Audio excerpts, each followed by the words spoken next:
How are we doing, folks? Tip of the cap. Happy evening. The world remains on fire. Glad to be here. Glad to be back. Wanted to just tickle your bag for a minute while the literal actual planet melts into the literal actual ground.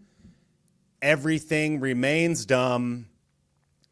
And just not many things are fun because everybody has lost their actual mind. So that's always fun. Hope everybody is doing fine.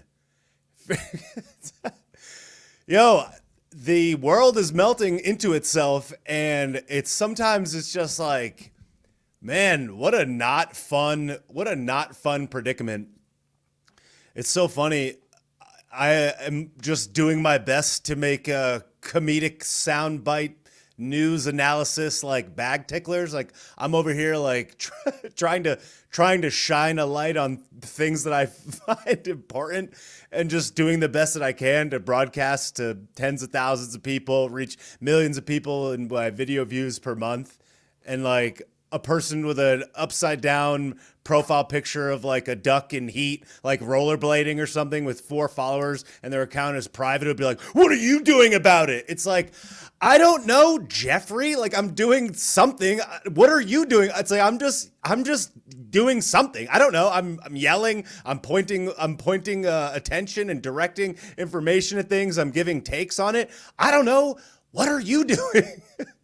They're like, what are you? It's like, I don't know, something, doing literally something. I don't know. It's more than nothing. Obviously, if you've navigated your way here, it's literally more than something, but whatever. And everybody's just so aggro sliding into the DMs. So that's always fun. Before we get started, this is the first podcast that actually has a sponsor. So big shout out to our sponsor, Anton's Land of Biltong. If you're watching on video or watching on the playback, you can see it here scrolling across the footer. It is landofbiltong.com. Use code SAUCE for free shipping. A lot of people saw me talk about them in this last week or so. They make the highest grade biltong, which is basically natural cured meat that's never actually heated and cooked, that's cured and dried and then shaved and sent out. A lot of protein, high quality, healthy snack. There's lots of poisons out there. The world is stupid. It's important to support people that support the channel. So check out landofbiltong.com, LANDOFBILTONG, landofbiltong.com. Use code SAUCE for free shipping and give them a try. It's so important to support people that support the channel. So big ups. Thank you to Land of Biltong and Anton's Land of Biltong, American-made business selling high-quality snacks that don't have poisons in them. So thank you guys. Thank you to Anton's Land of Biltong. Landofbiltong.com, code SAUCE for free shipping. Okay. Now, everything's dumb. So I wanted to talk about a couple things. This episode is titled Spicy Times. It's episode 27. I want to talk about a couple things. And the first and foremost thing that I want to comment on is I want to remind people that it's like, we are all, generally speaking, on the same team. And I really wish people would realize that before they invest all of their time and energy into going absolutely ape upside down banana ham sandwich in the comments and the DMs and just freaking out and like unfollowing people and just getting zany and leftist and weird. It's like, I can't even tell you, because look, I am just a human person, allegedly, perhaps in a meat suit, perhaps a clone, depends what accounts you follow. I'm deep state. I'm paid by the DNC. I'm controlled op or whatever you want to say. I'm just out here, just like literally just screaming into this microphone. And I'm apparently paid for by like the NRA, the deep state, and like some shadow puppeteer meat suit. Am I even real? Probably not. Am I an alien? Most likely. Would I even say that? If that's what an alien would say, is what they would say. So cool, great, glad. Look, I'm just giving my opinion. I'm just an allegedly human person. I ran a business for 15 years. I'm just here at home caring about America, doing the best I can, giving my literal takes on literal things. as they occur. I don't know any more insider information than anybody else. I'm just looking with both Ojos and a singular brain wrinkle, and I'm just like, wow, like, I guess everybody's grabbing their ankles and opening their Dirt Star because they're just torpedoing in, and I just personally am looking at the country literally melting to the literal earth, and a couple of people watched and shared my videos early on, giving me an opportunity to have a platform, so I'm like, let me just invest my time reading things, analyzing things, paying attention to things, and then literally putting my literal face on front of a literal position, the absolute best that I can, and then never deleting it and never removing it and always leaving it there so you can follow the track record of my opinions over a really long period of time and decide for yourself. I'm just doing the best that I can. It's like, maybe chill out for a minute. I'm just yelling about dirt stars and brown eyes with a little bit of entertainment in there while I crank your bag. Like, maybe calm down a little bit before you go absolutely ape ham sandwich in the DMs. Like, everybody chill out. And before I continue, please, for the love of actual Christmas and Upside Down Larry, stop forwarding me reels. Please, if you don't talk to me regularly and I don't know you, stop forwarding me reels. Are you dumb? Stop forwarding me reels. If you forward me reels and I have not responded to your message, I will literally block and delete your messages and you'll never be able to reach me again. So for the love of Christmas, stop sending me reels. And for every other person that exists out there that you forward reels to, if you're not having a conversation with them regularly about exchanging reels, stop sending them reels too. It's dumb. Stop doing that. All right? Just stop doing it. Literally stop. People will be like, I know you said did not send me reels, but here's a reel. It's like, that's a Joe Rogan reel. I already like that. He posted that 14 days ago. They're like, maybe you saw this. It's like, yeah, I did see it, Janice, and I'll never see anything you ever send me again, but whatever. But I'm glad you fired that off. It's like, what are you doing, dude?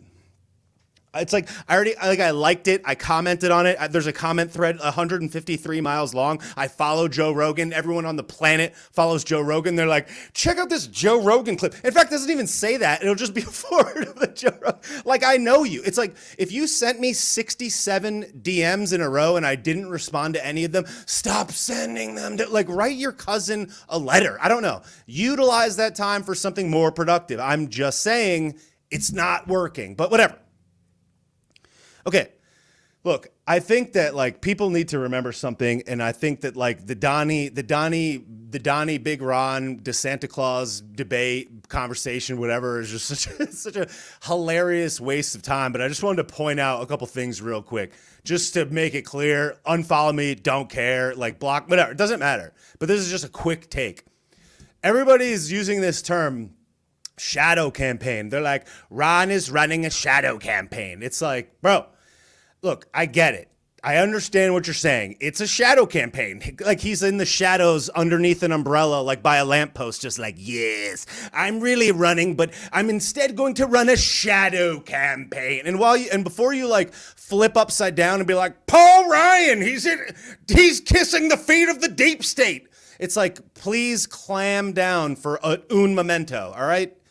Shadow campaign. It's a shadow campaign. It's like, dog, there are legalities to saying whether or not you're running for president that have some more implications than you just not saying it. So if you're doing things that are your literal job now, and you're also building up a potential future run, there are different legalities and different situations that come into play after you declare that you are in fact running for president. So while everybody is saying shadow campaign, he's running a shadow campaign, he's hiding under a bridge, under an umbrella, talking through a vote. He's like, it's like, just let him do his thing, dude. It's like, stop with the shadow campaign. It's such a strange point.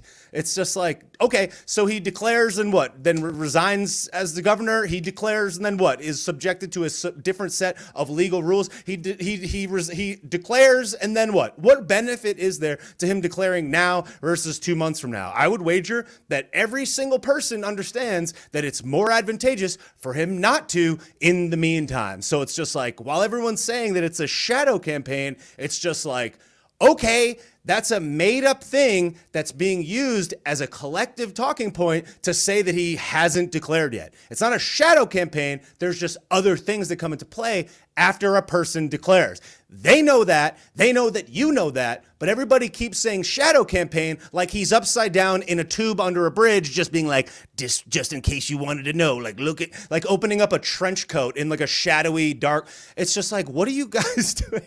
And then the other thing too is that it's like, can we all maybe for a second realize that you can like Donnie and DeSantis at the same time?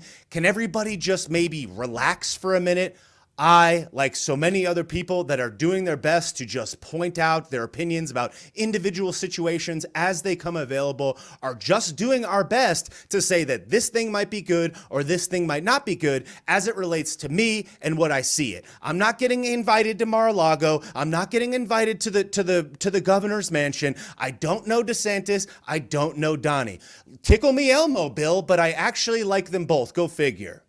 Maybe if everybody could just chill out for a second and let their bag rest and de-wrinkle for a second, they would see that these two people are on, in theory, the same side. So while everybody is freaking out and being zany and upside down and squealing at each other, and it's like, do you guys not realize that there's a whole other faction of people that we're not paying attention to while we're squealing at each other and like shit posting each other in the comments and like sending spicy DMs and stuff about how we have to compare these two people that are both objectively doing things that are for our theoretical benefit, the country's theoretical benefit, both not without fault. Both have done bad things. Everybody gets that. But whether you like one or the other, can we at least acknowledge that these are number one and number two? Can we maybe just realize that it's probably not a good idea to just slam dunk, windmill dunk on number one or number two at this unique moment in time? Why don't we just chill out and maybe focus on the things that are actually happening out there where everybody is getting clapped upside down left and right while we're all squealing at each other and getting mad for no reason because of a shadow campaign or a not shadow campaign or I'm loyal to Donnie or he's the deep state. It's like, why don't we just let them compete with each other? Does everybody understand that? Why don't we let them compete with each other for the nomination? I don't know, guys. Why don't we let them compete with each other? I don't understand how anybody thinks that that's a bad idea. I'm just saying. I don't see how letting these two people compete against each other for our vote is a bad idea. And what I don't even understand even more so than that is like, if you say that DeSantis is deep state and he's bad and MAGA will never forgive him or whatever, it's like, you speak on behalf of MAGA? What's MAGA? What's that? People that like the country? It's like people are like creating these generalizations like we all just think in one silo. Like MAGA will never forgive you. It's like, okay, so if Donnie got hit by a bus tomorrow, all of a sudden is deep state Ron now nobody? Now who are you going to vote for? You're going to get Nikki Haley in there? It's like, do we have no peripheral vision? Do we have no future anticipation? Like, what are we doing? I don't understand. This is why the right loses about, like, with everything. The left has such a unified message of like demonry and darkness, and they all just unanimously rally and support each other and lift each other up. And the right is just like stuck in a Ferris wheel of just clownery. It's like, dude, it's like, I understand why a lot of them say what they say about the right or the conservative base or the GOP or whatever. And that doesn't mean that I don't like our whatever, the right, freedom, America. It's like, I find myself less and less associated with any group of people that predetermine what everybody that thinks this way thinks. It's like, I wish people would think for a second about the fact that, like, in order to be a statesman, and look, a lot of people are probably going to not like this statement, not like this position, but this is just how I think as a potentially theoretical statesman, how I would think that makes sense. There's a lot of people in the country that feel really emotionally tied to certain things. And to deny that those people believe that wholeheartedly and will take their vote and go to the other side with it only based on that thing, to me, means that in order to be a statesman, in order to appeal to the vast majority of people, that you have to find some common ground. You have to be willing to have some common ground. It doesn't mean that you're caving. It just means that a lot of the country feels a certain type of way about a certain thing, and you got to kind of play the line. Because like, I kind of disagree with the idea that half the country has to be furious and the other half of the country has to be happy for 4 years, every 4 years. And that's the only way to go about doing it. And at the end of the day, I wish that more people understood what I think is so abundantly clear to anybody that doesn't just unanimously agree that like Donnie deserves it or whatever. It's like, you can like both people. But dude, is there a person out there that thinks that any person that's in the middle of the road, that any person that maybe didn't vote last election cycle, or maybe voted but voted for Joey Basement, or maybe voted for some other Republican candidate, is there anybody out there that thinks that any middle of the road person that didn't vote for Donnie is going to now come over and suddenly vote for Donnie? Because while everybody is getting upset and saying that he deserved it and he got robbed and all of this, it's just like, what really matters? What really matters? What matters to me? A lot of people think that like LeBron James is the best basketball player of all time because it's statistically better than Jordan. But Jordan has the rings, right? Jordan won in the clutch. He won when it mattered. He didn't statistically rack up more points or steals or blocks. He just won the game when it mattered to win the game. That's why I believe that Michael Jordan is the best basketball player of all time. Donnie, great president. Is he the greatest president in American history? No, I don't think that he is. How you're going to say that Donnie is better than George Washington and a variety of other people is like a little bit, it's like, can we all just chill out with that? It's like the best president to ever live in the history of the planet. It's like I don't know, guys. George Washington. It's like, it's like, if not for anybody, George Washington. So whatever. It's fine. If you want to say in our lifetime, fine. But George Washington was a pretty good president. So anyways, it's like, I don't care so much about who deserves it or what happened in the past. All I care about is winning the game. If anybody out there thinks that you're a middle of the road voter, that your person that voted maybe on the left but maybe feels disenfranchised by the left is going to come over and vote Republican in 2024 for Donnie that didn't last time. If anybody out there thinks that that's going to happen, I don't know what you're looking at. I just don't think that your middle of the road voter is going to be like, you know what, I should vote for Donnie. I just don't think that's going to happen. Maybe a lot can change between now and then. This is just my opinion. Yell at me if you want. Chirp me in the comments if you want. Unfollow me, block me. I don't care. I'm just giving you the best angle that I have. I don't know any more than you do. I don't get paid by the deep state. I'm just a human person doing his best. I'm looking at the thing. I'm talking to people. This is what I see. What I see is, in the event that there was a literal dead person, Joey Basement v. Donnie, I don't know that people are going to come over. I just don't know that they're going to. I don't know that more people are going to vote for Donnie this go around than last time. Maybe, but I doubt it. Whereas on the other side of things, it's like, you may think that DeSantis is deep state or he's in bed with it. Yeah, and maybe that is the case. But that's why they should compete with each other to see which one wins in the primary, because that'll really prove it. If MAGA is it's only Donnie, okay, then let them debate each other, let them prove it, and let's see. Because the only thing that I care about is that we, in general, our side, freedom, etc., prevails. Isn't that what you want? Because at the end of the day, it's not about the man. It's about the policies that create a better land. All I care about is the country. I don't care who does it. They're not going to be perfect. We're not going to agree with every position that they have. It's like, sorry, I just don't see that. So everybody feels some type of way and gets really passionate about it and gets upset with other people that are just giving their take. Please try to remember that we are on the same side. I like Donnie. I would choose him again should he get the nomination. I think there's a lot of things that he did wrong. I think there's a lot of things that DeSantis does wrong. I think that both of them have a lot to offer, and I think they're both great Americans. They both have connections to people that are bad. They both have decisions that are bad. They both are not without fail. But everybody is getting like very upset and emotional and freaking out about it instead of just being patient. So it's like, I don't know, man. I don't have to do this. I'm just doing it because I want to do it because I care about the country. I'm just doing the best that I can. People like, they always jump to some conclusion, like you have some type of ulterior motive or whatever else. But it's like, dude, we're on the same side.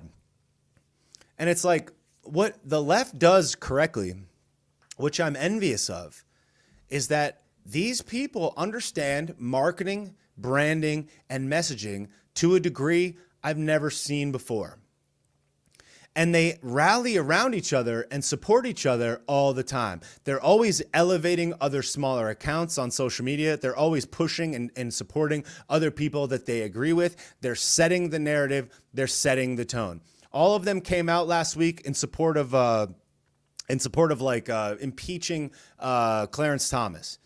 And it's like all of a sudden, in unison, today's the day. It drops, right? And they all jump on it.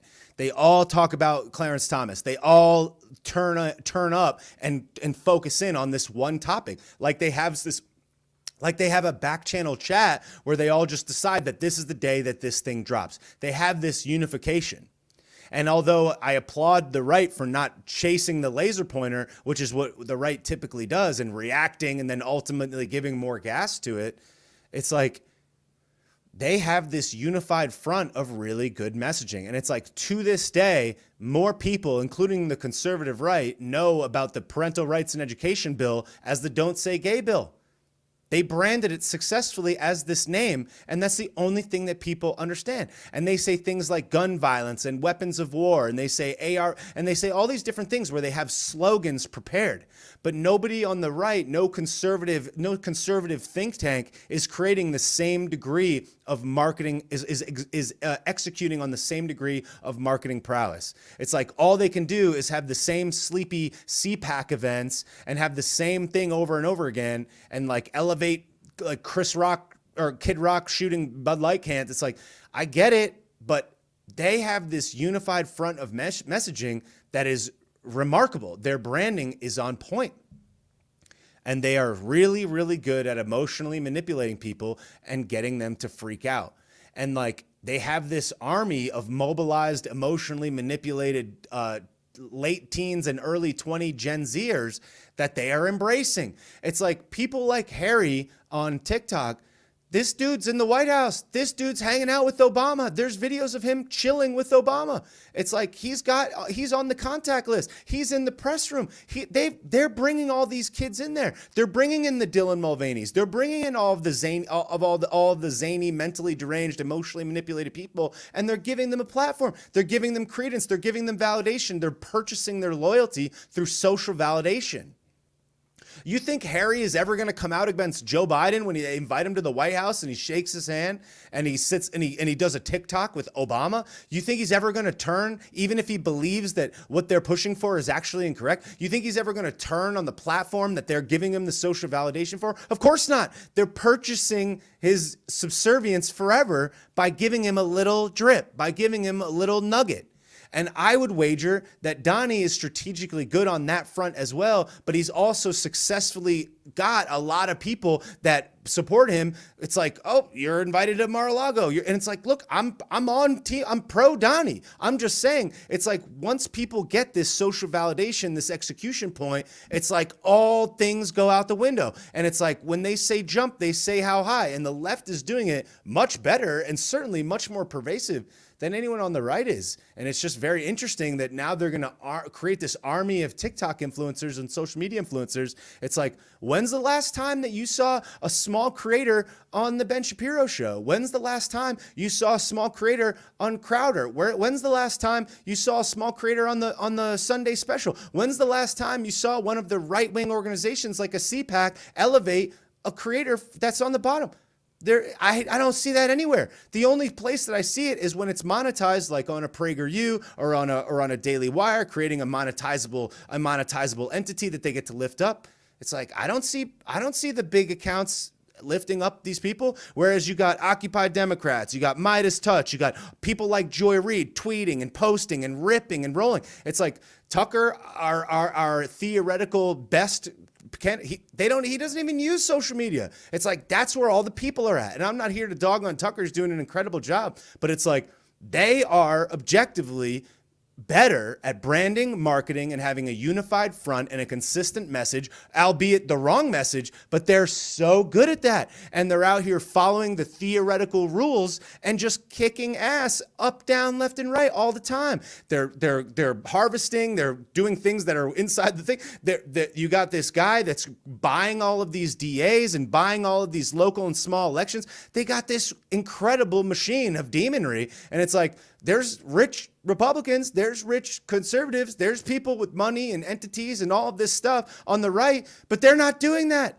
It's like, is any Republican lawmaker talking about Section 230? It's like, look, I'm not here to like start firing arrows as if I know the better strategy, but it's like, look, I'm against drag queen story hour just as much as the next guy. I'm against the drag shows for kids as much as the next guy. But it's like, we have to learn to prioritize what's important here. And it's like, is anybody talking about Section 230? Is anybody talking about the political prisoners from January? It's like, we're spending all this energy focusing on drag shows. And as much as I'm against that, it's like, is Section 230 not more important than that?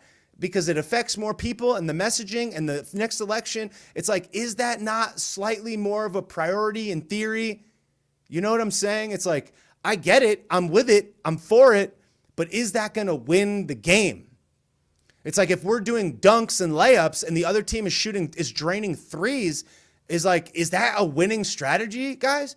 It's like, oh, like Donnie is getting politically persecuted. I agree, 100%. What they're doing to him is wrong. I agree, 100%. But Fox followed the jet just the same way as CNN did and showed him walking down the street and gave the same amount of hype because they're all monetizing it just the same.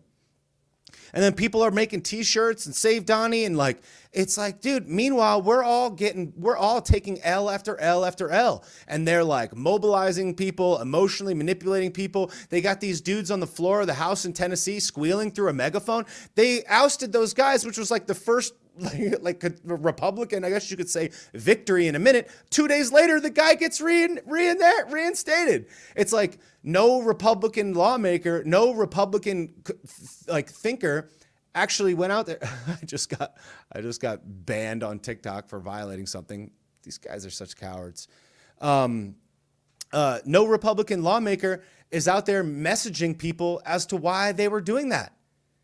It's like, did you see a video from a prominent Republican in the Tennessee State House that was like, here's what happened, here's what they did, this is why we removed them? No, they just let them control the narrative. They just let them say, oh, it's because they were a certain skin color. And the other lady, and they controlled the narrative. And every single person framed it as such. It's like they control the narrative. Even when you win, you lose because they don't control the narrative. They don't control the messaging.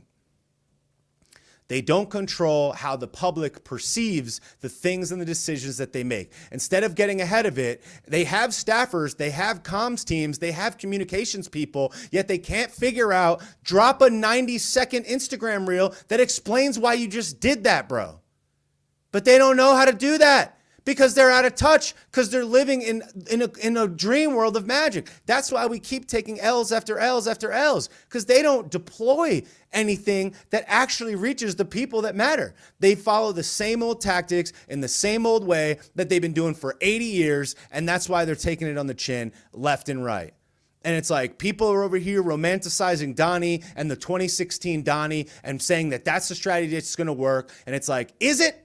Is it going to work? Because like, as far as I can see, they've made people think that this guy is the second coming of an evil dictator. And I understand that he's not just as much as you do, but the next person, the everyday voter doesn't understand this to be true. They don't get this because the messaging is unclear.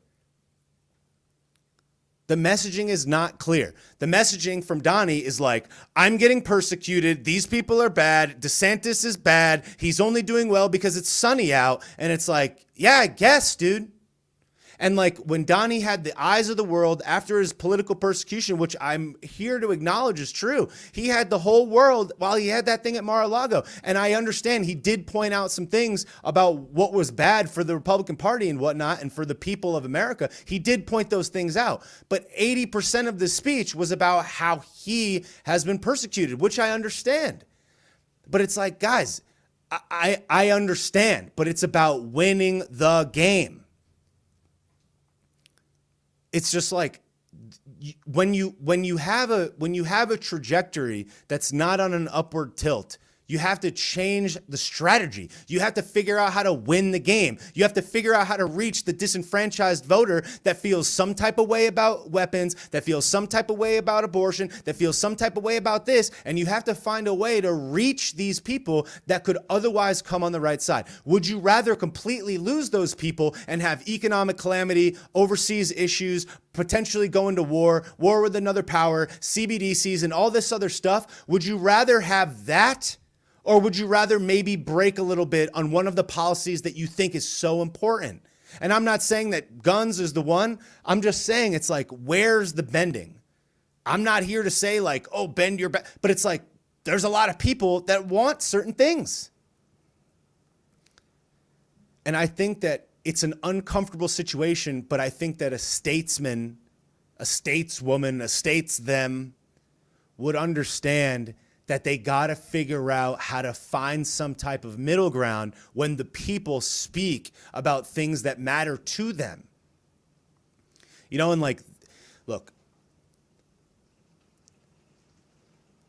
there's a lot of very uncomfortable topics that people don't want to touch because people freak out. But the reality is that if half the country feels some type of way and the other half of the country feels some other type of way, finding some type of middle ground is a way to bring more people under the umbrella. Because it's like, wouldn't you maybe, like in any negotiation, both parties have to feel uncomfortable. Both parties have to have something that they don't like about the policies that they put forth as a way of achieving the overall goal. And it's like, let's just use the drag shows as an example, okay? I don't like parents bringing kids to drag shows. I don't like that. Okay? We're on the same page here. But would you be willing to not go so hard against parents being dumb and making dumb decisions about what they show their kids and focus on other things that it might be a little bit more important, like a Section 230, for example? Do we not agree that maybe one of these things is slightly more important than the other? That's what I'm trying to say. It's like this Section 230 is the distribution point of free thought, the ability for people to communicate with free thought. I don't like an 8-year-old kid going to a drag show, but that doesn't mean that the parent couldn't show them a drag show on TV at home.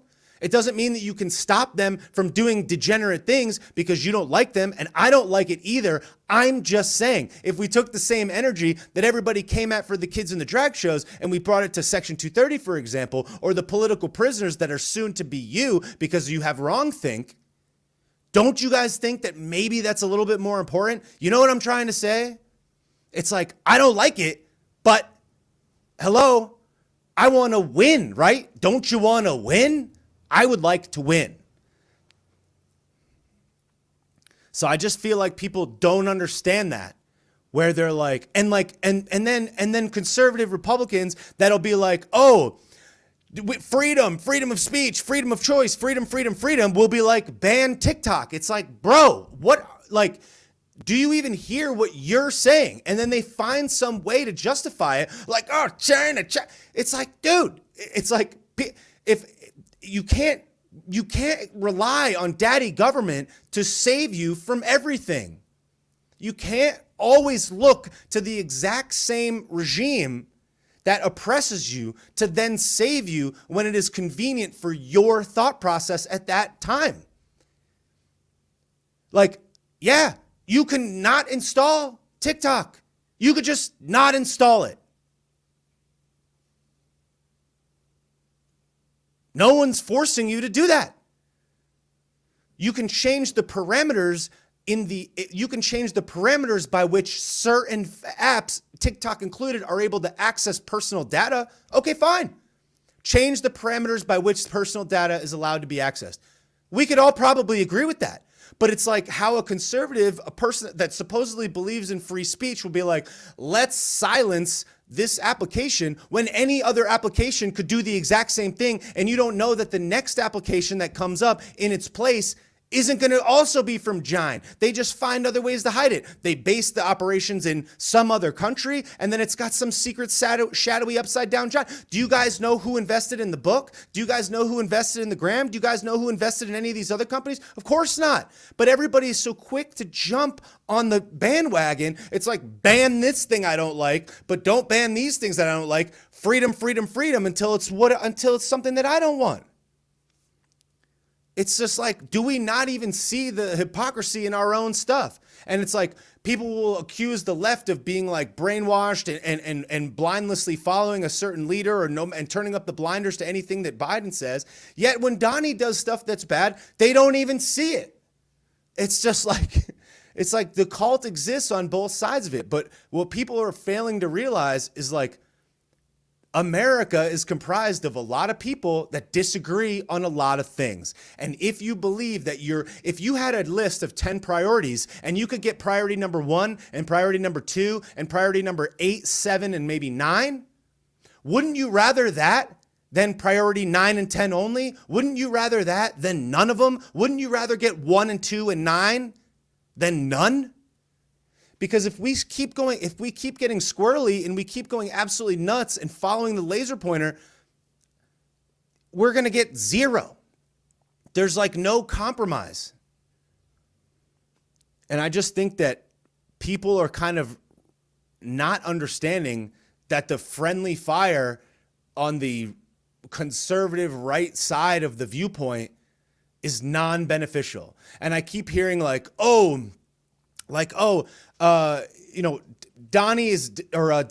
is dividing the party because he might run.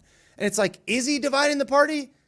Because he's choosing to maybe give you another alternative and see what the people decide? That's dividing the party when the other person is just dogging on him all the time? Which one is more divisive? And it's like he owes this allegiance to him because he helped him get elected. Now he has to kiss the ring for the rest of time. It's just like, what do you mean? Don't you just want the best candidate? I don't understand. I like Donnie. I like DeSantis. I like them both. But people just don't understand, and they get so emotional. They follow the exact same line that people on the left follow. And I just don't understand.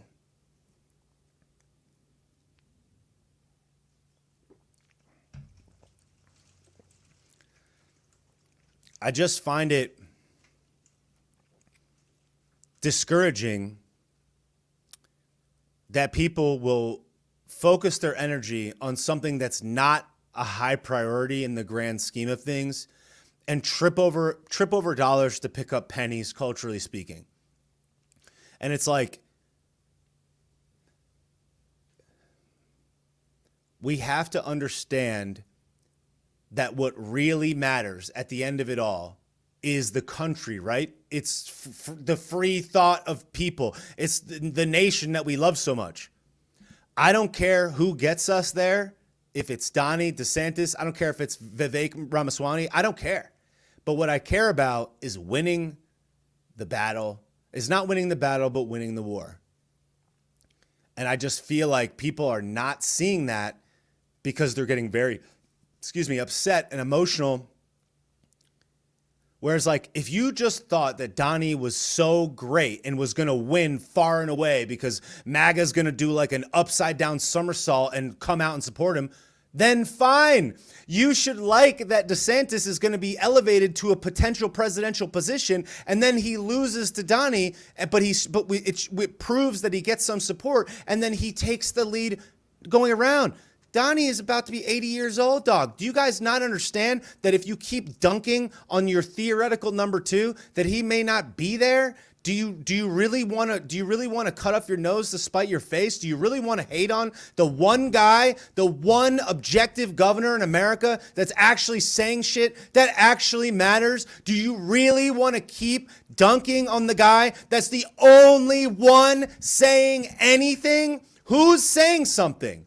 Who else is saying something? Greg Abbott? Is Greg Abbott saying anything? No, he's not. There's a person in his state that just got sentenced to prison for murder when a guy was pointing an AK-47 at him through his car window and he defended himself. This is Texas. Don't mess with Texas, guys. Let's not mess with Texas. And freaking this guy is silent. This dude sucks. This is the Texas. Here's something for Texas. It's like, this dude blows. How are you not getting ahead of that, dog? How are you not speaking about that? Because you're weak. This is why we keep taking L's, dude. You keep taking L's. It's like, yeah, the guy defends himself and he's going to go to jail for murder. Okay. Oh, in Texas? What would have happened if he was in any other state? What would have happened? It's like, if that's going to happen in Texas, where won't it happen? I'll tell you where it probably wouldn't happen. Maybe the only place it wouldn't happen is Florida. But Ron is so bad, and he's a deep state puppet, but he's the only one talking about CBDCs. He's the one that hired Joseph Ladapo. He's the one that's doing a lot of the front, leading from the front. And people are saying he's copying Donnie. Donnie's a citizen, bro. Donnie is a citizen. Like, sorry, but he's not in there right now. He's not doing that right now. This dude's in there doing it. It just so happens to be the time of the time. So could we all just stop for a second and realize that this dude, whether you think he's deep state because some dude said that he's running a shadow campaign, who cares? He's the only person that's saying anything that's actually speaking up on your behalf. Absolutely no other governor in America is coming even close to what this dude is saying. But everybody is so worked up. It's just like, bro, like, how do you not see that this dude is doing good things? You don't have to agree with him, but he's doing good things. But okay, guys, I didn't hear any other governor talk about CBDCs this week. DeSantis talked about CBDCs this week. I didn't see any other governors really step up other than the middle America governors. I didn't see a large state governor speak up about the drag shows as much as he did. He passed constitutional carry in the state of Florida. Yeah, pretty significant development, but no one cares because he's not Donnie. I guess, guys. I guess let's get mad at each other. Let's get mad at each other. Let's get mad at the other people that we follow on social media that we agree with 97% of the time because this one thing makes me very, very angry. I guess if that's what you want to do. Instead of uniting and saying, hey, maybe we disagree about a couple things, but generally speaking, we love America and we want it to get there and we're going to support each other no matter who our nominee is. Instead of doing that, we're going to come at each other. We're going to comment. We're going to try to dunk on each other in the comments. We're going to come at people that agree with us 99% of the time. That's our strategy. That's why we that's why we take L's, dude. I don't know. This is just my opinion. You do whatever you want with it. I'm just saying that is what appears to be occurring to me.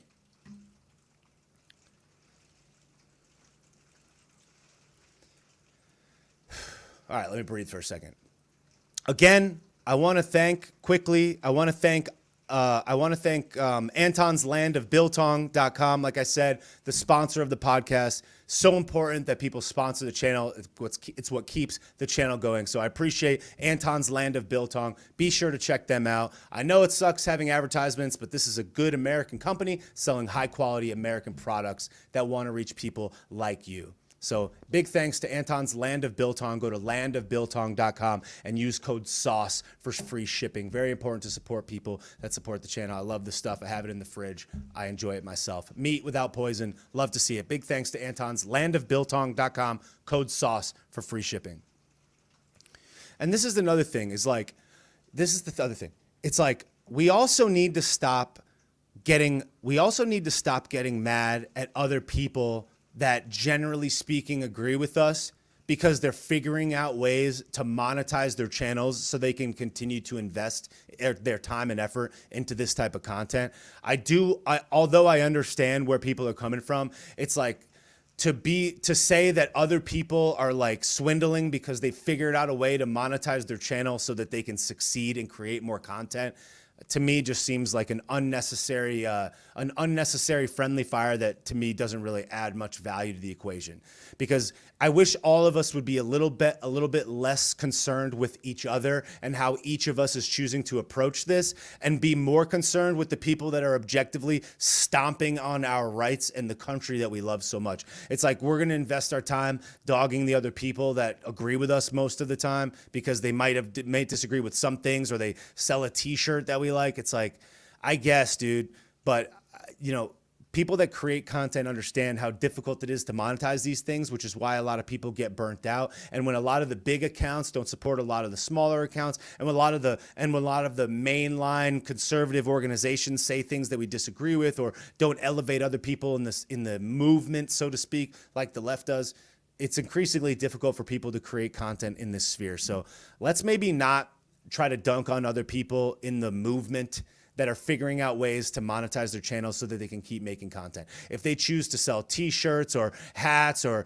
Patreons or subscriptions or services of some other kind or coaching groups or whatever, maybe let's just let them do that so that they can keep creating great content that we love. And maybe try to support the advertisers that support those channels, because those are good, hardworking American businesses most of the time that just want to reach people like you, people that agree with this message because they love America too. So when someone like Landa Biltong, for example, sponsors a channel like this, it's like, what do you think's on the other line of this? This is a guy and this is a mom and pop American business that loves reaching Americans, that loves America. They sponsor a channel like this, they take a risk. So let's all just try to remember that a lot of us are on the same side before we jump to conclusions and go nuts. Because I do think that disconnect is a lot of the reason why we are losing the branding, marketing, and online strategy game. And a lot of the times we're following the laser pointer, much to our detriment. And it's like if the Joey Basement administration mobilizes all these leftist content creators, all these TikTok influencers, these young kids, and they're very emotional and they're very loud, and they got a bunch of kids that are in college that are protesting college to go and squeal at the State House. It's like, that's organization. You might not like it, but they're getting on TV. They're getting the mainstream media that's puppeting them around. But it's like, are people elevating? How many shows do you watch? How many conservative shows do you watch on TV that really speak to you? You got Tucker, maybe you have Jesse Waters, maybe The Five, maybe one of those, but do you have nearly as many as they do? No. So I just feel like we're really kind of missing the ball on the branding and marketing and distribution of thought category. And I feel like a lot of times the narrative is being set for us as opposed to us setting it. And that's why we lose the culture war. That's why we lose a lot of the stuff, because I feel like the messaging, the marketing, the branding is just wrong. And it's like, whether people like it or not, like the youth, whether emotionally manipulated or not, is a large demographic and voting block, and they're engaged, man, because they're getting emotionally manipulated, and it's clicking with them because they see in the next school situation, or they see rights being taken away from them, or perceived rights being taken away from them, and they're going and they're squealing and they're making noise. And like these guys, these young guys and gals and theys and thems, they're going to march us right into communism and socialism, and people are not even understanding what's going on. And it's like, could we maybe recognize for a second that the left, generally speaking, wins the battle by taking control of the social issues? And 99% of people may agree on X, Y, and Z, but they disagree on one very prominent social issue, and that causes you to lose their vote. So they'll choose communism, they'll choose socialism, they'll choose free college, they'll choose wars overseas, they'll choose internal turmoil, they'll choose race baiting at every single level about every single thing, even when it's not related, because they think that you're coming after people that are gay. And they're like, oh, they're anti-gay. I have friends that are gay. Then they don't go with your viewpoint. And it doesn't matter what you say, it's womp, womp, womp, womp, womp, because the only thing they care about is the social issues. And they're being emotionally manipulated to not look into the facts, and they're getting messaged to at a degree far beyond what anyone on the right is messaging, and they're winning because of it. And the right is very reactionary, very follow the laser pointer, and they're not setting the narrative at all. There's no unified message, there's no unified voice, there's no unification. And it looks sloppy. It's unfortunate. And it's like, of all the bad things that happened this week, and I'm just going to give you another point. My point is not to suggest that I somehow know the better solution for every situation. I'm just trying to observe and looking the best that I can at what I see. This week, these two guys and a lady in the Tennessee State House took over the podium with a bullhorn and led a chant in the middle of a proceeding, breaking any type of decorum, and then they got a ton of press for it. They were all over the news. They're on Meet the Press. They're on every single thing, getting all the press imaginable. And I can't think of a single Republican or conservative in the Tennessee State House by name. Yet all of us know these two guys by name. We know their face. We know their name. We know what happened to them. Every conservative channel talked about it, showed the video of them doing it, of them reacting to it after, and the guy acting like he's Malcolm X and MLK Jr. rolled into one. Every single person pushed that story. And then 3 days later, the guy gets back in office. No Tennessee lawmaker that I saw put out any social media video explaining why. Nobody was clear on the messaging as to why they did it. Nobody came out and said, we didn't do this because of race. We did it because of these things. Look, here's the video. Here's the proof. Here's the rule that they broke. Here it is. But instead, they let the left control the narrative. They let the left control the messaging, and they take L's. And even when you win, you lose. And I'm not going to sit here and act like I have all the answers or I can do it all. But it's like, guys, these people have employees. These people have employees. And if these young people that are working for in these comms teams aren't understanding the messaging, what are they doing? Because your tax dollars is paying to employ these people, and they're not leading on the messaging. The day that they voted those guys out, there should have been an abundance of media that came from the top down, from those lawmakers explaining the rule that they broke, why they broke it, and how they made that decision. Instead, we get some upside down grainy cell phone video of one of them in the hallway giving the soundbite that they need to run with it. And we just get clapped. And it's just like, it's sad. It's just so much L taking. And then it's like, what are the right leaning, topics of the last 2 weeks? It's like giving all the attention to Dylan Mulvaney and Bud Light, giving all the attention to these two guys that got booted from the Tennessee State House that just got right back in, pointing out how Donnie is being unjustly persecuted, which is all true. But did we set the narrative, or did we respond to the narrative? Did we let all the people that might not have known why Donnie was getting persecuted, now here's the reasons why? Did Fox News and the right all Stormy Daniels, did they all do that? Yep. So it's just like, I don't have all the answers. This is just what I see. And I'm like, like there was this one, the burn pit bill.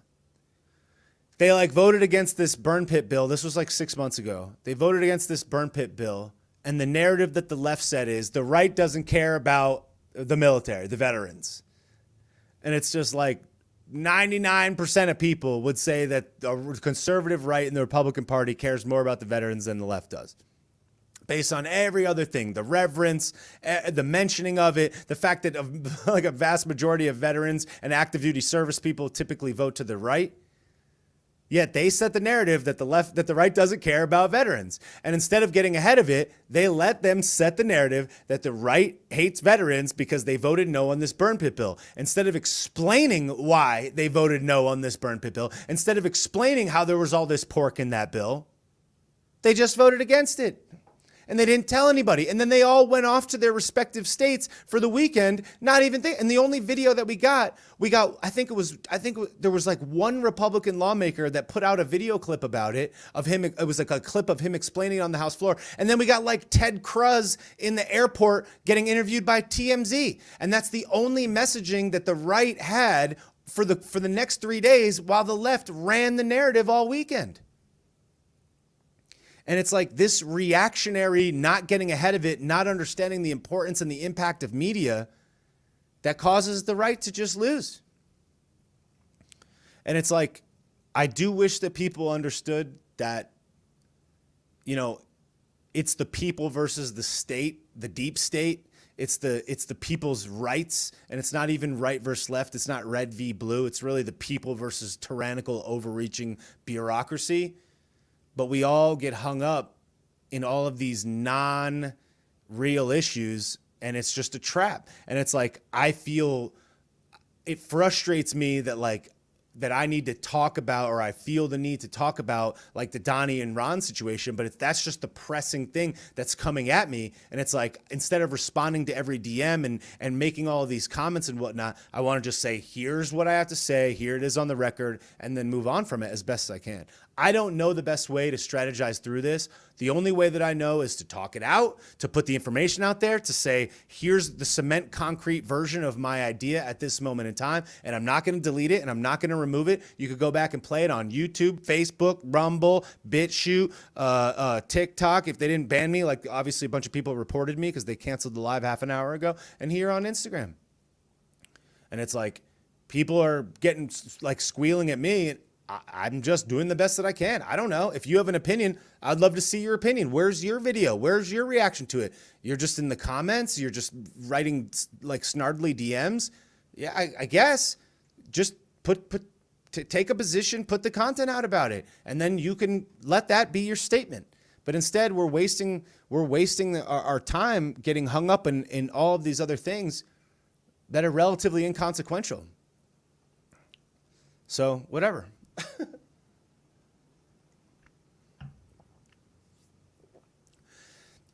Now, with that being said, I'm at about 57 minutes. I want to take some questions for 15 minutes. I don't have anybody on TikTok anymore, so I can't get any spicy comments because a bunch of snards reported me.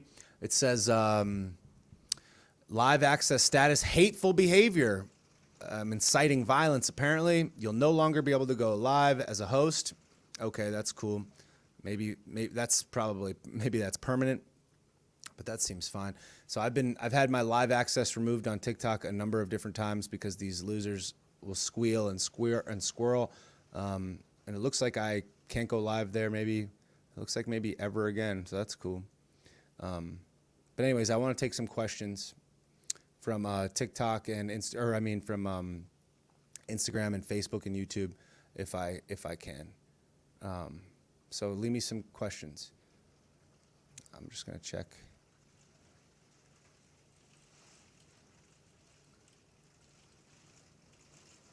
Oh, look. So they reported me for the hateful behavior, and then TikTok denied it. So I actually am back on TikTok. Cool.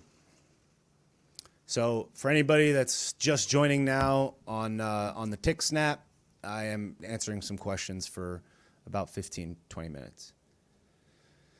Stop inciting violence. Yep, definitely not doing that. Somebody said, do you like hockey? I mean, kind of. Not really, not too much. Where's Fetterbean? Fetterbean made an Instagram video today for the first time in a while. And he was like, hey, good night. He's like, can you chip in a couple of skrills for some jabron to win some race? It's like this guy's not representing his constituents at all, but all right. Somebody said, what do you think of Robert Kennedy's announcement to run for president? I think it's great. I mean, he's running as a Democrat, which is, obviously less than ideal considering my general viewpoints on the world, but I hope that he ends up getting on the ticket and gets to really debate Joey Basement, which I don't think he will, but This is a very intelligent, smart guy that, was very outspoken and got silenced online, speaking out against the juice. And I think a person with that much intelligence, that has that loud of a voice, that is objectively fighting for the American people, it's great. I would love to see him compete and introduce a couple of new ideas to the game. I'm all for it. I think it's great. I think people competing for our attention and for our vote and distributing the message at a higher level to either side is beneficial. Somebody said, would I trade Joey Basement for Trudeau? Absolutely not, because Trudeau is a tyrant and he's young and he's got many years left. Joe's going to pasture. So no, I would not make that trade. That's like trading a draft pick for your languishing second string QB. So no, they're both terrible, obviously, but Trudeau has a long career of demonry ahead of him, sadly.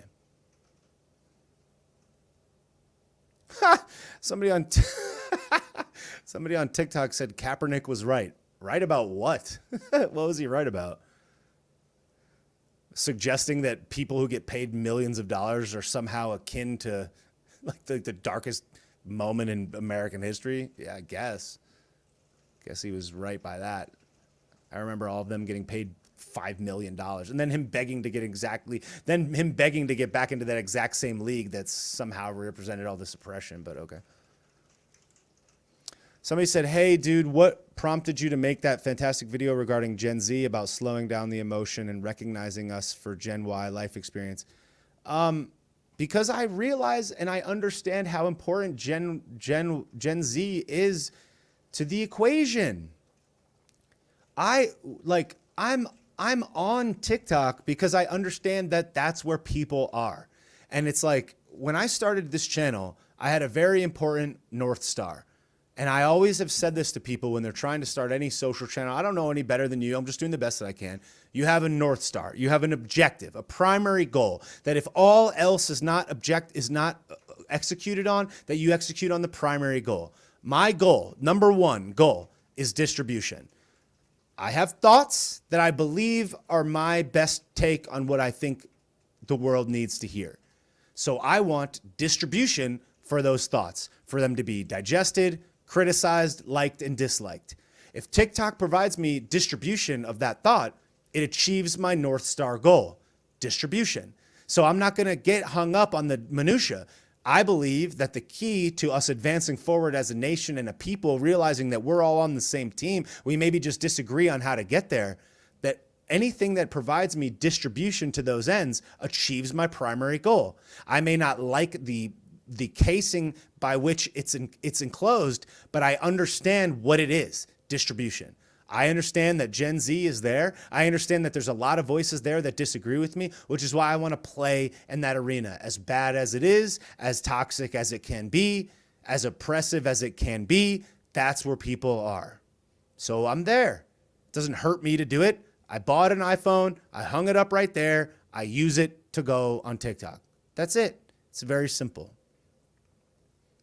I believe that Gen Z, without them, conservative values, conservatism, and just generally speaking, pro-American freedom and rights are going to ultimately be in the hands of the next generation, whether we like it or not. And these people, these young people, are very engaged.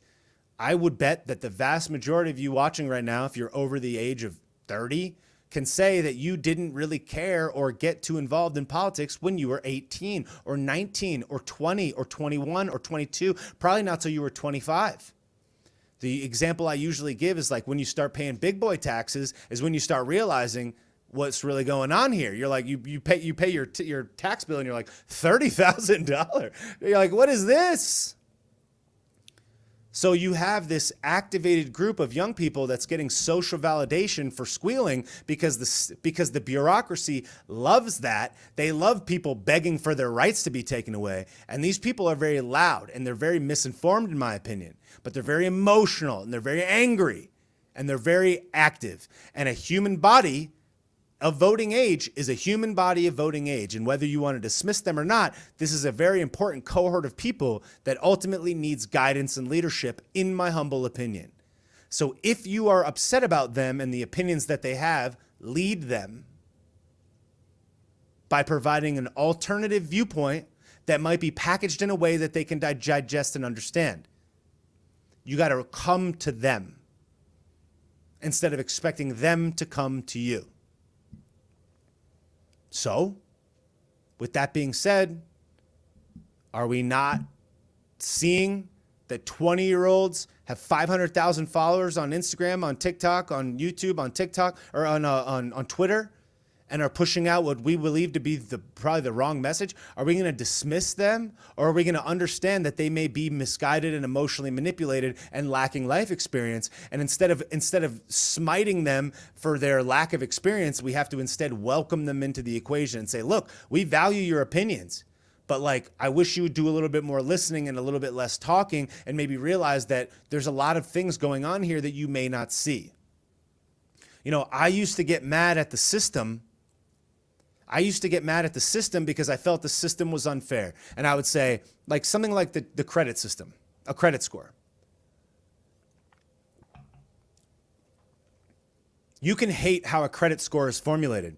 You can be like, oh, I got to open 8 credit cards. I got to have all these accounts open for all this time. I got to use only a small percentage of my You can hate it. You can be mad, and you can scream at the clouds as long as you want. But once you figure out how to win within the system, you recognize that the credit score, although imperfect and a lot of times seemingly unfair for young people, are you going to suggest that when you had no credit accounts open, that you were as equally as valuable of a borrower as a person that's got 10 open, as a person that's never paid interest for 8-10 years, as a person that's got a mortgage and a car payment and 5 credit cards and a line of credit? Are you going to objectively suggest that you at 22 were equally as valuable in the credit system as you are at 32, at 42? Are you going to suggest that that's the case? No, it's an imperfect system that scores people, and you may not like it, but that's the game. And the game is there to mitigate risk. That's the free market doing its thing to mitigate risk. So you can be mad at the credit system and go to the State House and squeal on your megaphone, or you can recognize how to win inside this environment. And while we're all getting upset and squirrely about it, blaming the system, really the credit score system is the free market's way of validating your eligibility to be trusted in borrowing. So it's like, we can be mad, or we can figure out how to win and achieve our ends inside this system that, yeah, maybe is not perfect. But until we come up with something better than that, we got to figure out how to play in that zone. You may not like that Gen Z is very emotional about X, Y, and Z things, but you got to understand where their head is at and figure out a way to reach some type of common ground, or you're going to lose them potentially forever. And if you just tell them how bad they are, it's a lot worse than using honey to attract them instead of vinegar. I cannot think of how many times people told me that millennials and Gen Y, that Gen Y millennials are so lazy and so entitled and so X, Y, and Z, when I was working my tail off. But they were like, millennials are so blank. Millennials, always grouping us in. It's like, yeah, but you're also forgetting that a lot of millennials got the raw end of a stick, that a lot of them got bamboozled by college, that a lot of them got bamboozled with these high interest loans. A lot of them got bamboozled by teaser rate mortgages that they didn't understand. So instead of getting mad at them and smiting them, it's like, what about your leadership in that time? Were you giving us the leadership? Did you not welcome us into an environment that was predatory and allow us to get clapped? It's like, I understand my responsibility in the equation, but are you also just casually forgetting about yourself? Last time I checked, there wasn't a major global financial crisis the year that you got out of college. Whereas a lot of the boomers, they were getting credit for nothing. They had a pulse. They could get credit. The housing market was going berserk. They were making money hand over fist. 100K you could have a 2-car garage and a family home. Your wife could not work. You could have 3 kids and you could make it on 100K. 100K now is like a joke. What are you going to do with 100K now? You're working like a dog for 100K and it's not even enough.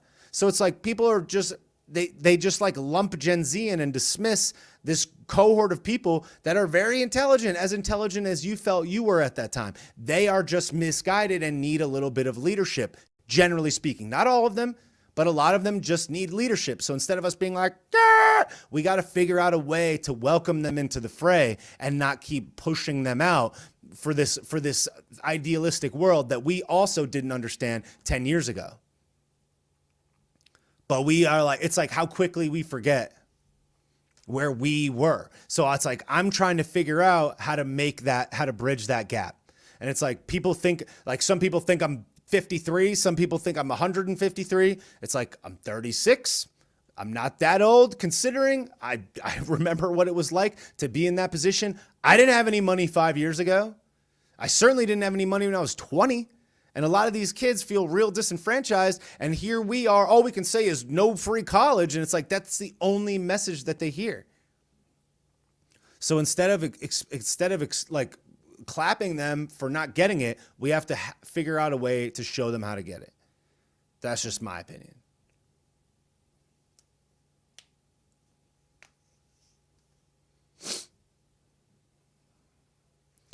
The comments on TikTok are getting very weird as usual. Somebody just said blocked. I don't even know what that means. You're blocking me. I don't follow you. You can't block me. So I don't even know what that means, but yeah, I guess. But look, guys, this is the thing. This is, if you got any message from me, here's my overarching 10,000 foot view. The 10,000 foot view is a statesman would understand that the country, the population as a whole, is your target demographic. You cannot please everybody, but you got to find a way to find some type of common ground between the two polarizing opinions instead of going full lean in to every other thing that you think is so important. You got to figure out how to find some type of middle ground so you can win the war and maybe lose a battle here and there. I know people don't like to hear that, but that's just the reality of it. You know? And it's like, one of the diciest topics, which I think is so challenging to touch, and I don't even want to touch it because it's dicey, but it's just like, one thing that I hear a lot is like the abortion issue specifically, and people being like, what about in cases of like rape and incest? That's like, and even though we all understand the statistics and the facts and the figures, and you may not like it, it's like, there may be a statesman one day that says, okay, in the case of rape and incest, after certain periods of time, we might allow this, even though we don't want it, even though we think it's bad, even though we don't think it's good, even though it's like maybe there's a place that people can find some type of middle ground. I don't like it. I may not agree with it, but I'm not going to sit here and say that this is the only issue that matters in the entire planet. And it's like, there's a lot of people that feel very emotional about that will tip completely the other way, and you'll lose them entirely. And it's like, I understand this is a dicey topic, and I understand that people might take this out of context or get mad at me for bending or whatever, but I'm just saying, a true statesman has to figure out a way to compromise on very dicey issues that ultimately decide to have people turn to the left. Because it's like, if you have 100 issues and you don't bend on any of them, if you don't find some middle ground on any of them, you might end up with no issues. You might end up with no position. You might end up with no voice at all. And right now, the left is kicking your tail on messaging, on branding, on marketing, on cohesiveness, on welcoming the youth into the fray, on digital marketing, on social media marketing, on mainstream media, on DAs, on local elections. They're kicking your tail. So it's like, what are you going to do? You're going to stand on your soapbox and stay true to your convictions and end up getting clapped and getting nothing? I want to win, bro. And like, I want everything to be the way that I want it to be, but you got to figure out how to be in the game. And people just don't understand that. It's like, you got to lose a battle to win the war. In order to be a good negotiator, you have to figure out how both parties can be uncomfortable. You have to find the middle ground.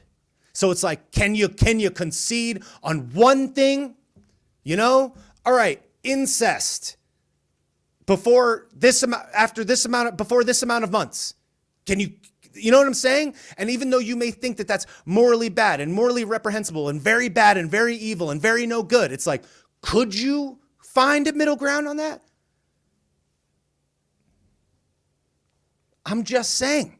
It's like, and people are very emotional, and I get it, but it's like, okay, if you don't find middle ground, then they're going to win, and then they're going to go way further than you would have got by just bending on this one thing. Do people get that? Do people see what I'm trying to say? Because if the one issue on the left is that they want these things, But they're willing to completely pull their vote over to the left because of these things. Now you lose money. Now you lose war. Now you lose that. You lose that issue. The issue that you felt so powerful about. Not only are they not going to do incest, they're not going to do after a certain time period. Now they're going to do it whenever they want, wherever they want, no matter what. So you completely took the L. You know what I'm saying? And it's just like, it's hard and it's very polarizing. And people have this thing where they like expect me or whatever other creator to be this way. I'm going to do whatever I think is the thing. I'm just doing the best that I can. My opinion is just as equally as valid as yours. And if you have an opinion and you believe people will rally around your opinion, do this. Don't go in the comments and say, like, don't Monday morning quarterback. Why don't you do this? There's nothing stopping you from doing what I'm doing. You turn on the live and you tell people why. And let's see who gets more views. Let's see who gets more attention. It's not about views and attention. It's about the right ideas lifting into the marketplace. These are just my ideas. People are choosing to listen to them. I don't know why, because I'm really trying hard to make sure that they're good, to stand behind them, to find a way to meet somewhere in the middle. And like, part of this game, this business, whatever, is having a thick skin to it and letting 1,000 people rip in the comments and letting people chirp in the DMs and letting yourself lose friends and letting yourself get into arguments with people that disagree with you. And you just saying, look, this is my position. We can agree to disagree. I'm going to do the best that I can to inform you. But at the end of the day, I love you anyways because you're a human person and you're part of my friend group or my family group, or you're part of my social circle, or you're part of the one human family, or more importantly, you're an American just like I am. So it's like, I'm right. No, these are just my opinions. So it's like, can we all recognize that even though our convictions may be strong, we're not always right about everything? Can we see if there's some other place in the middle, slightly in the middle, that a statesman would have to do in order to appeal to a mass audience? And I feel like that is the overarching message, which is like, can we not realize that if you don't bend on a little, you might lose on it all? If you don't figure out a way to find a middle position to attract those other people that may sit on the fence, you'll lose then completely. And then instead of getting these two things that you may not like, you get none of them. And then they go full tilt to the left. They go full tilt socialism. They go full tilt communism because they only care about the social issues and nobody is having a clear and cohesive message, marketing, branding strategy that encourages them to move back over to the right side of things. All they see on the left is oppression, fascism, rights taking away, constitutional, blah, blah, blah. All they're doing is following the mainstream narrative talking points that are being successfully branded and repetitiously drilled into their brain. Whereas on the right, there's no repetition, there's no cohesiveness, there's no marketing, there's no branding, there's no youth outreach to any high degree. And then the only thing that people can figure out to do at the end of it all is to come at a person that likes DeSantis over Donnie or Donnie over DeSantis when they're on neither side, but they're actually on both. And then people will like chirp me in the DMs or chirp each other in the comments or dog each other or follow or unfollow or block each other that are on the right that agree with 99% of things, and they'll zap each other, not even understanding that while you're all doing this, the other side, the demonry, the people that are behaving very dark and in the shadows, that are really coming for your throat, are all sprinting ahead while you're all spiraling in a circle, worrying about a whole lot of nothing while they're eating your lunch up, down, left, and right. And we're all over here getting squirrely and getting mad at each other and completely missing the target. And all everybody can think to do is squeal at each other. It's like, you're clueless, bro. It's like, oh, this conservative sells t-shirts. What a grifter. It's like, okay. Let's all focus on that, guys. Let's all focus on some stuff that doesn't even matter. Let's all worry about the stuff that doesn't matter. That's why we take L's. And will continue to take L's for the foreseeable future because people don't see more than 5 feet in front of them. If you make a video about DeSantis, you know who comes after you? The right. Everybody on your side comes at you. No one on the left says anything about it. They just sit there and laugh and watch while you eat your own. More people have come at me and been upset with me, which I don't care. Do whatever you want because of what I've said about Donnie than anything I've said about anything on the left. They're not over here doing that. Yet we keep getting looped. It's like, but whatever, man. You know, I am not here to do anything other than follow my North Star. It may not be the same for you. It's different for everybody, but this is what it is. I want distribution of thought, conversations, and to give my viewpoint, incorrect or correct, and put it out to the world. I don't delete my videos. I don't remove my videos. I don't hide my videos. I don't hide my likes. I don't hide my comments. I don't block my comments. I let it stand on its own. And I believe for that purpose that this content and my ability to reach you will, in theory, hopefully stand the test of time because I'm just doing the best that I can. I'm not beholden to Donnie. I'm not beholden to DeSantis. My opinion can change at a moment's notice. The only thing I'm beholden to is my soul, America, the creator, the universe, whatever you want to call it, energy, life, myself, sleeping at night, and being comfortable with how I carry myself through this world. And that's it. I don't owe anybody anything. I'm just doing the best that I can. And I would encourage you to do the same. And if we could all just maybe realize that we need to not win every battle, but focus on winning the war, it would be better.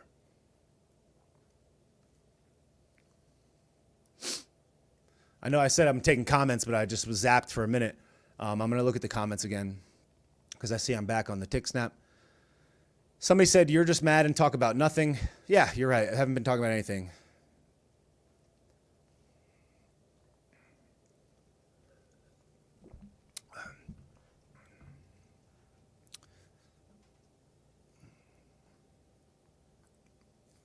Somebody said it's the elites versus us. That's very true.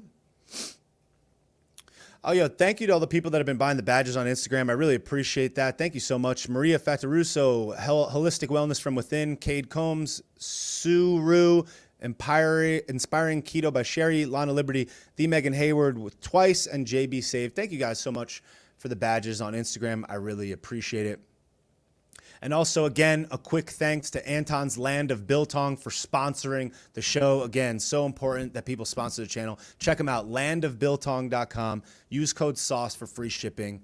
I love the stuff. High quality, cured beef, 100% beef biltong, no chemicals, no preservatives. Landofbiltong.com. Use code SAUCE for free shipping. I was eating some biltong on the beach the other day, and it's like, this is just meat. You got to love that. Somebody said, you got to go take Donnie with you. Yeah, okay, I guess. Somebody said prosperity versus subservience. Yes. Somebody says LMAO, bet you got paid $10 for that shout out. Actually got $3.99, but thank you. Go to landofbiltong.com and get yourself some biltong. Thank you, Chrissy, for the badge on Instagram. I appreciate it. But yeah, like, this is the thing. It's like, TikTok is like, it's such an interesting place because, again, it's like a lot of people are projecting and lashing out and they go nuts, but it's like they're still here. They still made their way to the content. Somebody said you talked about FedNow. FedNow, basically an introduction to CBDCs, obviously bad. And, you know, I've talked about CBDCs a number of times. And again, although people go absolutely nuts at DeSantis, it's like he's been talking about CBDCs this week. It's like, are any other prominent lawmakers talking about them with any level? No, they're not. Imagine sticking around just to be a mouthpiece. Why just don't watch? Yeah, exactly. Somebody said make individual brain thinking popular. Agreed. It's a good comment on YouTube. Your perspective is super important to this. Thanks to the space. Thank you. Thank you, Carmen. Appreciate that. For anybody that doesn't already follow Carmen, there she is in the comments. You should definitely give her a follow. She's putting out another bunch of rock solid content.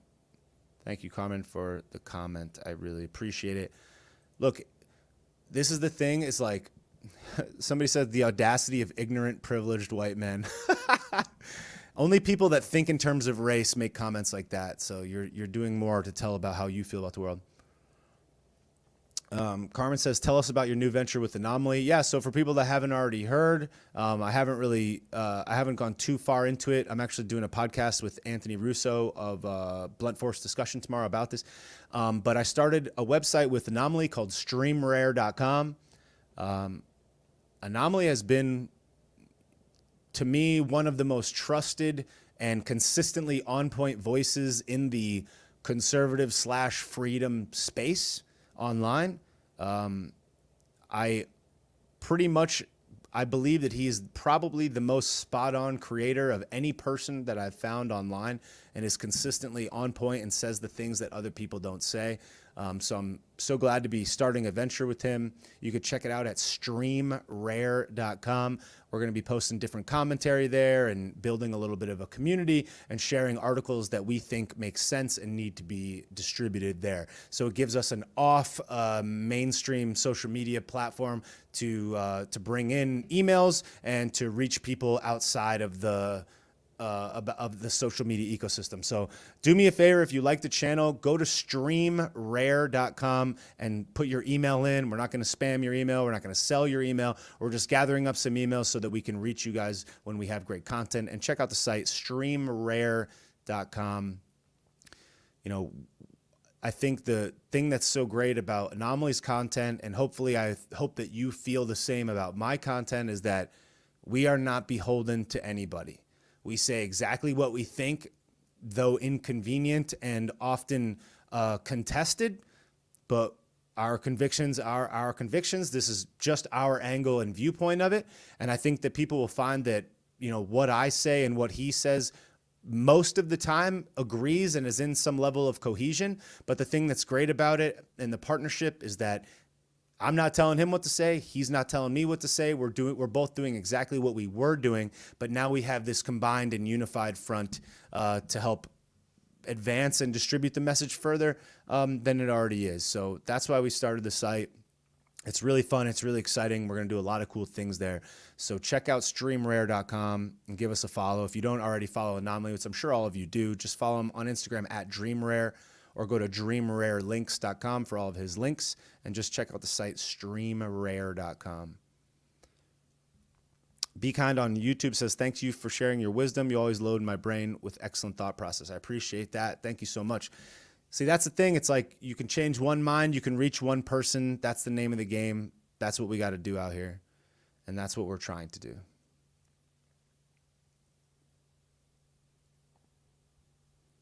What's up, Yikes Bikes? Thank you, MSVT. Appreciate it. Hold on a second.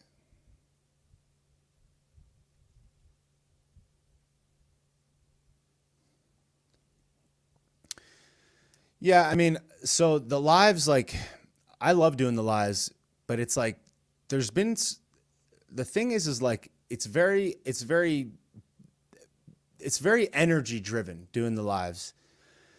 It like takes a lot out of you, right? Because when I do it, I want to make it, you know, at least 45 minutes. I want to have a take that's worth listening to. I don't want to do it just for the sake of doing it. So I was out of the country for a couple weeks.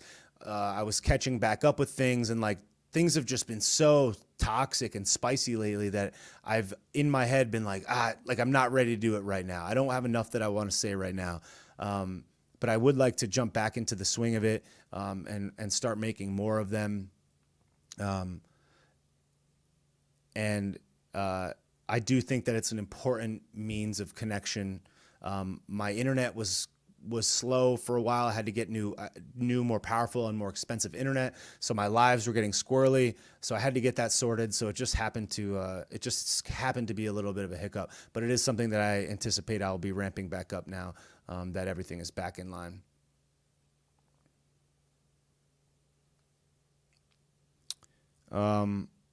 I've been on for an hour and 28 minutes. I'm going to jump in a second here. Thank you, Frick Construction, for the badge. I really appreciate it. I'll take like one or two more questions, and then I'm going to go. Somebody said, do you make your living off of lives? No, I don't make my living off lives. I have an internet business. that I've been running for 15 years.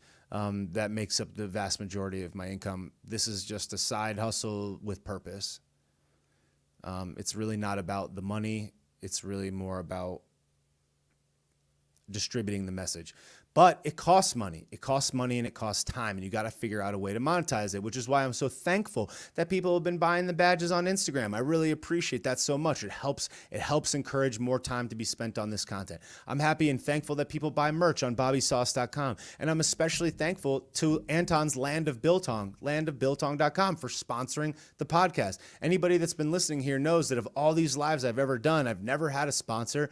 Land of Biltong is the first one to sponsor the channel for the podcast. It's so important. It's like people need to check them out and support people that support the channel. He's offering a free discount code, SAUCE, for free shipping. I love people that support the channel and want to reach people like you. It's incredibly important. I know it's inconvenient to hear advertisements, but you know, this is a good American business looking to reach people like you. That's what it's all about.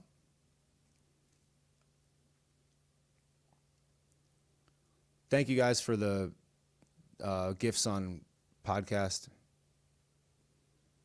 or the gifts on TikTok. People say I love the merch. Thank you. Somebody says, "Yo, Biltong is good stuff." Yeah, exactly. Like I said, I have it. I made Anton. I didn't even know what Biltong was until he reached out to me, and I made him send me some. Or he told me he would send me some, and I tried it, and I'm like, this is awesome. It's like not beef jerky. It's like almost like cold cuts, but it's not cooked. It's like raw beef that's cured, and it's not as tough as beef jerky. It's awesome. I didn't even know such a thing existed, so I was thankful. And I'm like, geez, my people would love to try this. It's like, this is great. No preservatives, no poisons in it, no nothing. It's just cured beef from an American company in Texas that wants to reach people that love America. That's great. Free shipping. Like, that's awesome. I really appreciate Anton's for sponsoring the podcast. Your skin looks so glowy. What's your secret? It's probably sweat from being hot and the lights. I don't think there's any secret.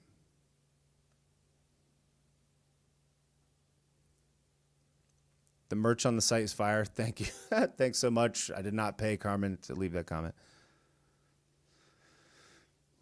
Do I think Joey Basement will run for a second term? Will win?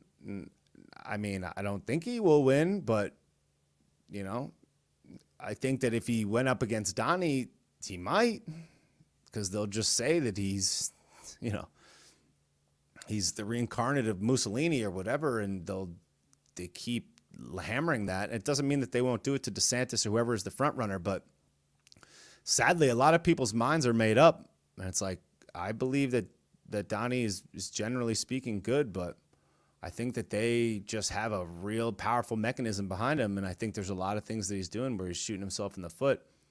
But, you know, whatever. The only time will tell. That's why, like, just like Anomaly says, he's right. He's like, look, I'm not for or against either of them. I'm just pointing out what I see, and I want either of them to convince me to have my vote. I think it's a good thing that they're competing with each other. So I think it's a good thing. Personally, I think that DeSantis's approach to this whole situation up until now has been a little bit better in terms of just recently, but, you know, it remains to be seen.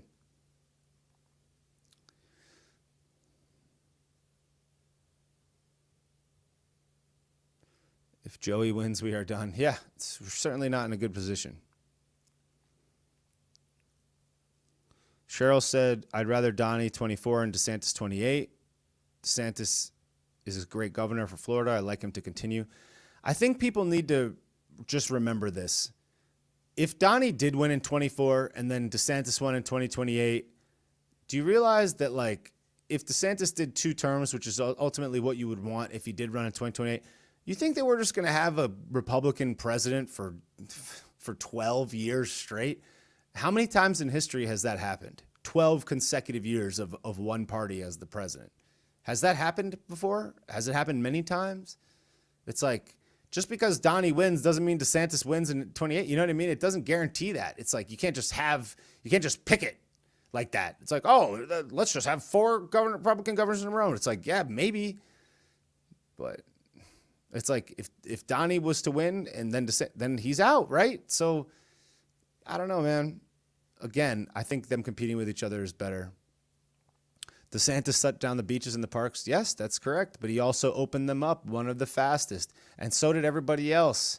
And it's like, he did a lot of good things. It's like, yeah, we're looking back on it and saying that he did this, but it's like, Donnie was against a lot of those people opening. He was against camp opening. He was for the shutdowns. He was pointing out other countries that were opening up and saying that they were bad. So it's like, again, if you're going to call out DeSantis for what he did during the clap, it's like, did Donnie not make mistakes? Is Donnie not the father of the Jews? Did Donnie not introduce the Jews? Did Donnie not usher in the tyrannical biomedical state under his watch? I mean, it still happened while he was there. It's like, could we all, like, everybody wants to dunk on DeSantis, but it's like, how you could think that these two people are not equally, if not at the very least equally complicit. I don't know what you're seeing. It's like they're trying to dunk on DeSantis for doing X, but he was encouraging it. But all right, I guess, guys, let's just forget about it because it's his turn or whatever. I guess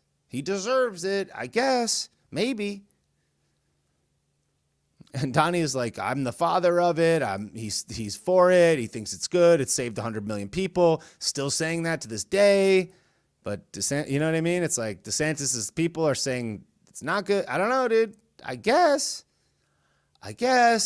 we all saw Fauci every day. We all, he said he's a good guy. He said we agree with each other. It's like he let Deborah Birx and all these other people in there. It's like, oh, he hired a bunch of people that did a lot of things that weren't so good. It's like Pence was good, but now Pence is bad. Barr was good, but now Barr is bad. Pompeo was good, but now he's for the crane. It's like those were all his people. He brought those people in. It's like, he hired Alex Azar. I don't know. Like, DeSantis didn't hire Azar. I don't know. He's got pharma lobbyists in there. I don't know. It's like Pence is no good now, but that was his boy. I don't know, guys. Do we just forget about that? I guess. Guess we just forget about things that occurred, but okay. Let's all get nuts about it. It's a shadow campaign. Shadow. Yeah, Christopher Wray. Oh, I don't know. I guess he just made a mistake. He couldn't have figured it out. Uh-oh. I guess, guys. All right, y'all. I'm about to head out. Thank you so much for being here. Again, thanks to Anton's Land of Biltong. Go to landofbiltong.com. Use code SAUCE for free shipping. Support people that support the channel. Thanks so much for being here. Thanks to everybody that bought the badges. Thanks for checking me out. Go to streamrare.com. Go to bobbysauce.com. Check it out. Thanks. Give a comment and a review for the show. Go to bobbysauceshow.com. This will be available on my YouTube, my Facebook, my Getter, my Rumble, all of those places permanently. So you can go and listen back. It'll be on Spotify, Apple Podcasts, all the places that you podcast. Thank you guys for being here. I hope to do some more of these very soon. You will definitely be hearing from me some more. Thanks to Jimmy's Juniper, Frick Construction, Chrissy 5622, Maria Fataruso, Holistic Wellness from Within, K-Com Suru, Inspiring Keto by Sherry, Lana Liberty, the Megan Hayward, and JB Sade for the badges on Instagram. Thank you guys so much for being here. I really appreciate it. Thanks TikTok for reinstating me after a bunch of clowns blocked me for saying things that they didn't like. You the real MVP in this particular case. John. Peace, TikTok. Thanks for being here. Thanks so much, Instagram. Appreciate you. Thank you, guys. Thank you, Facebook. Thank you, YouTube. Thank you, Twitch. I'll see you guys later.